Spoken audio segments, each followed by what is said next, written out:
Welcome back, safety dancers. I think I'm funny.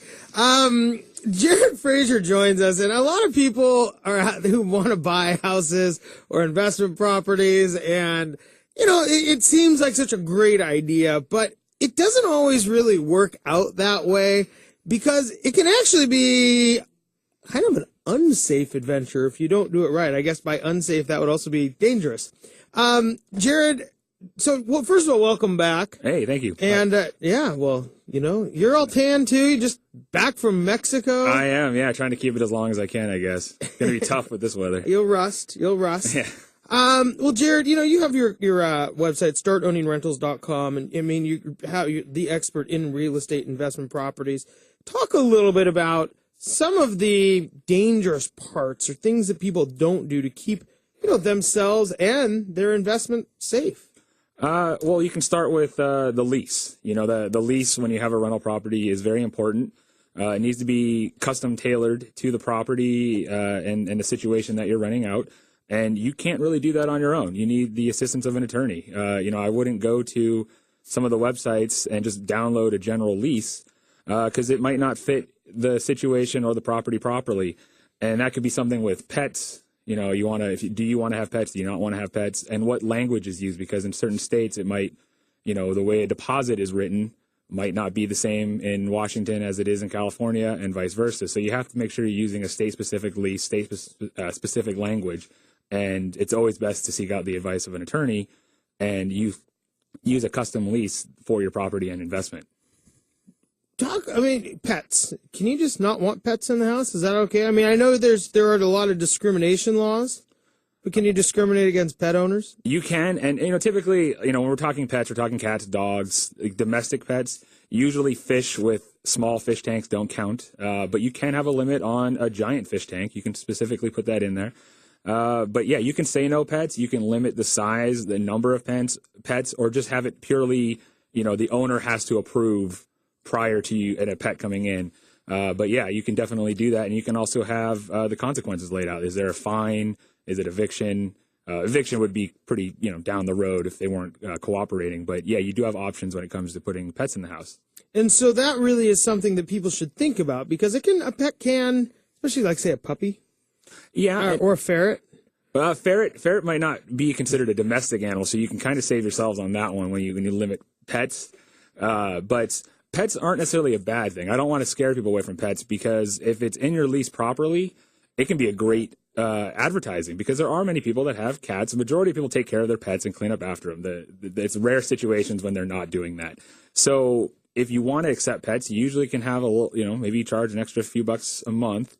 And you're also going to open up who you're marketing to because now you've just increased the amount of potential renters that will be coming and looking at it because it could be pet owners and it might not be. It's really, and you got to figure that's 30 to 50% of people own a cat or dog. I mean, it's kind of people do. Yeah, everybody has a pet and, my experience with pets has actually, I've never really had a bad experience with a tenant and a pet.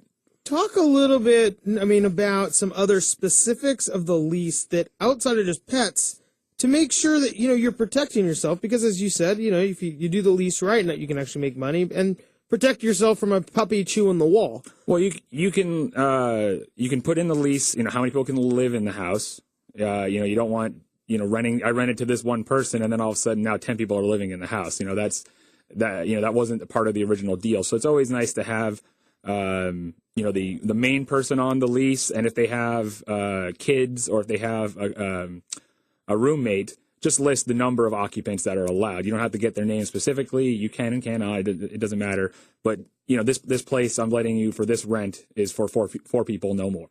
And that certainly would allow somebody to, it's the wear and tear on a house. Isn't that really why people do it? It's, now you're adding an extra person who's using the plumbing more often. The heat might be running longer. So it is increasing the wear and tear on the utilities, the mechanical parts of the house. The dishwasher, if you have 10 people there. Oh yeah. You burn through it. But I've also been in situations where, on a college rental where it's a 6-bedroom house, but, there were 7 total. They were a couple. They wanted to come in. We made an agreement to increase the rent a little bit to compensate for that extra wear and tear. and it ended up working out just fine. Not an issue. So you don't have to. You just know what you're getting into and set the ground rules ahead of time. I would think that the lease would be such a big part of that, and people probably don't take it very seriously because you get so hung up on, I just want a renter, I just want a renter, I just want a renter in my place, and maybe they're not taking the time to examine all a potential landlord who's new, maybe isn't taking the time to really look at what all this stuff means. Well, or they haven't experienced the negative side of when it doesn't work out. That's usually where we've all learned is from a previous mistake. So, yeah, I mean, that's why, on some of my leases, we have specifically, no water-filled furniture. Waterbeds aren't as popular nowadays, but you can specifically put that in your lease that if that waterbed were to pop, that's a lot of damage. And, you could have things like that. And a couple years ago, I had to learn you can't have large trampolines. Paul has a waterbed, by the way. He just got really excited. So these are these things, that really do go in. It's the safety of the property that you start thinking about. Yeah, it's you're looking to keep the safety of the property, as you say it, and also the safety of the owner for his assets. He doesn't want to get sued.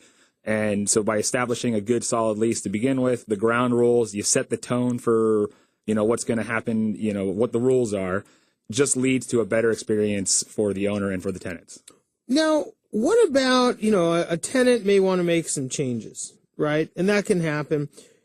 So, these are negotiating points too. You can go get your lease and then present it to a tenant and they can make some changes. And it's a point of, you can, but just like many contracts, like if you're not a lawyer, you shouldn't be rewriting them because you don't know what the laws are. So changes to the lease, I wouldn't advise by just coming up on the spot. I would always review the potential changes depending on what they are.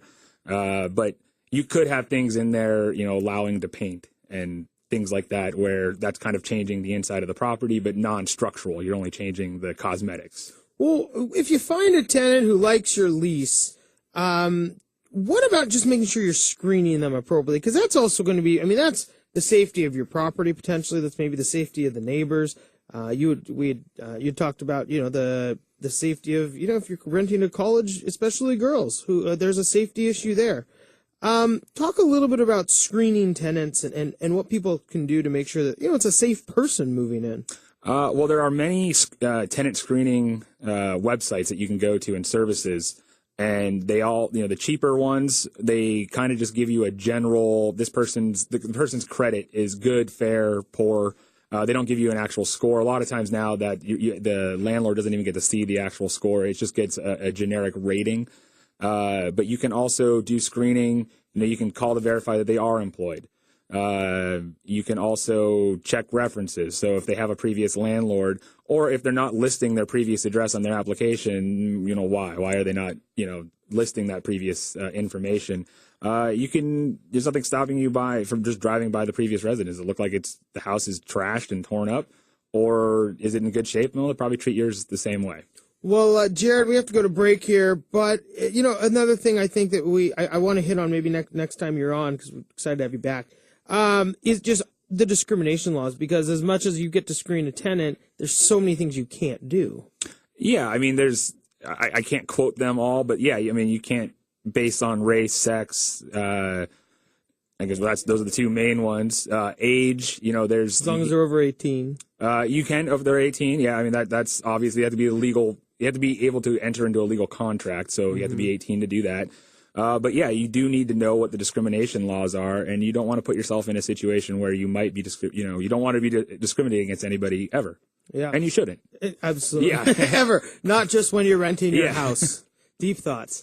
When we come back, Heather's going to join us, and we're going to talk more about safety and how you can be more safe. My name is Ben Brash, and that was Jared Fraser. You're listening to Brashonomics.